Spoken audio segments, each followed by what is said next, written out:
We're staying in our office layout _3.dwg file. What I'd like you to do is zoom out now so that you can see all of the office layout. And also in the layers panel, go to the layer drop down here and make sure that you're using the layer plants like so. We're going to be working with some planting, so we want to make sure that we put all of the objects that we create on the plants layer. Remember, get that right first time. It saves a lot of time later going in and editing the properties of your drawn geometry or objects in AutoCAD. Now, in the previous video, we talked about trim and extend, didn't we? Now, the planting we're going to look at is this one here, and this one here. And what we're going to do, we're going to utilize the array tools in AutoCAD to modify these objects and geometry. Now, the array command is basically a copy command, but with lots of different parameters and variables to allow you to copy objects much more effectively. Now, we're going to zoom in on this sort of left-hand area here first. So I'm just going to pan down like that. So all we're looking at is the top area above the office. Now, this plant here looks a bit lonely on its own. And what we're going to do, we're going to create a visibility screen from it using one of the array tools in AutoCAD. Now, the array tools are on the modify panel. So make sure you're on the home tab on the ribbon. There's the modify panel. There's the array there. Click on it. And you want rectangular array in this case. Now, we're going to select the object that we want to array, which is going to be our little plant here. Just press enter to confirm. As soon as you do that, you'll see the ribbon change and we go into our array creation contextual tab. So you'll notice up here, blue array creation tab. Now, it defaults to 4 columns and 3 rows. Now, we're going to change the settings here and tweak this to create a nice vertical visibility screen so that people can't see from the left towards the decking over there on the right. So, number of columns, we're going to change to 2. So change that to 2 there, like that. Press enter, and you'll see it goes to 2 columns. Number of rows here, we'll change that to 10, and press enter, and there's our visibility screen. You can ignore levels, that's for 3D arrays, and we're working in a 2D plan. Now, very quick and easy to do. Now, because of the default settings though, can you see the distances between the columns and the rows are a bit weird? They're just kind of numbers that it's worked out for itself. So change those to sensible numbers.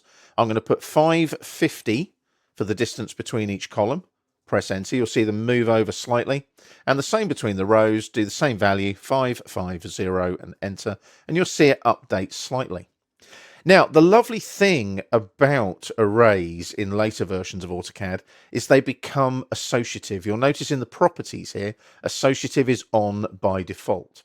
So when I click on close array now that that array's been placed, you'll notice when I hover over it in the drawing, it's all one object. Now that makes my life a lot easier because if I now select that array, it's all selected as one object. And if I did need to change the layer of it, I can go up here to my layers on the quick access toolbar or go to the home tab on the ribbon and go to the layer drop down there and perhaps change the layer that it's on. I might change it to landscaping, for example. Just hit escape a couple of times to deselect and I deselect that associative array. Now, obviously, I can change the layer anytime back to plants if I wanted to. Doesn't matter. I'm going to leave it to landscaping at the moment. Now, I'm going to zoom in now on the circle. Now, the circle here is going to allow us to work with a polar array. So we're going to go up to the modify panel here, click on the array flyout and select polar array. Now, the object we want to polar array is this plant here, that one there. Press enter to confirm. And again, it asks for a center point this time. Now, with the rectangular array, it didn't need that because it was just X and Y values. In this particular case, it needs a center point to work to rotate that plant in a circular fashion. So I just hover on the edge of the circle. There's the center snap. Make sure your object snaps are on, obviously. And now it defaults to 6 objects going around that center point. Now that's a bit bare, so we need to change a number of items. Notice again, we've got the blue array creation tab. Items, I'm going to change that to 12 and press enter. Much nicer, nice and dense. People can walk into that area now and perhaps relax in that little landscape circle there. Again, you'll notice it is associative by default. And also you can rotate the items around the polar circle. Can you see that? They all follow the circle. They're aligned to the circle. If I turn that off, watch what happens. Can you see they all go back to their original orientation? Rotate them again in line going around the circle, and you can see it changes slightly. And again, you can ignore levels, for that obviously is used with 3D arrays. So we've set all of that up. It looks nice and neat and tidy. I'll click on Close Array on the ribbon there. And again, we're back to the Home tab on the ribbon. And if I hover, can you see, again, it's an associative array. And this time it's polar, as you can see by the description there. I'm just going to zoom out slightly now. And we're going to be taking a look at this little plant here. Now, again, we're on the plants layer. You could use landscaping as well if you wanted to as a layer. But what we're going to do this time is we're going to look at a path array, and we're going to utilize the spline. So again, modify panel, click on the array flyout and select path array. We need to select the object we want to array. That's our little plant. So just select it, click on it, press enter to confirm.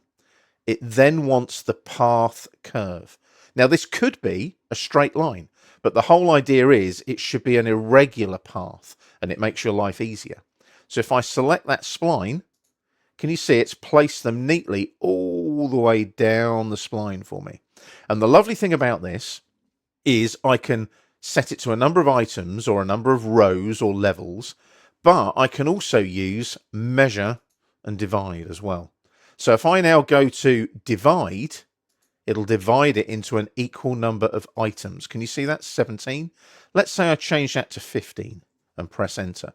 Can you see the spacing gets bigger between the plants? I can also use the grips to edit the array by dragging the plants and changing the spacing. But you'll notice with divide, I've got a plant at the end of the spline there and at the end of the spline there. If I change that now to measure, and then change the distance between them. So I've changed that to measure, and what I'll do now is go to the distance between them there and change that to, say, I don't know, let's say 650 and press enter. Can you see it'll update? And I can also click on the grip there and change it like that as well. So can you see there, as I move that around, I can just use the grip and make that distance smaller or bigger and make it denser or less dense as well. So there's ways and means that I can change this. Now, obviously, I'll hit escape there just once to cancel what I'm doing. And when I'm happy with that, I will then close the array. And again, you'll notice it's an associative path array. That's how quick and easy it is. And one of the things that I would suggest that you do here with arrays is a little bit of a call to action, really, where you go and play around with these arrays and see what you can do with them using the array commands in AutoCAD. They're incredibly useful if you need to replicate geometry in your AutoCAD drawings.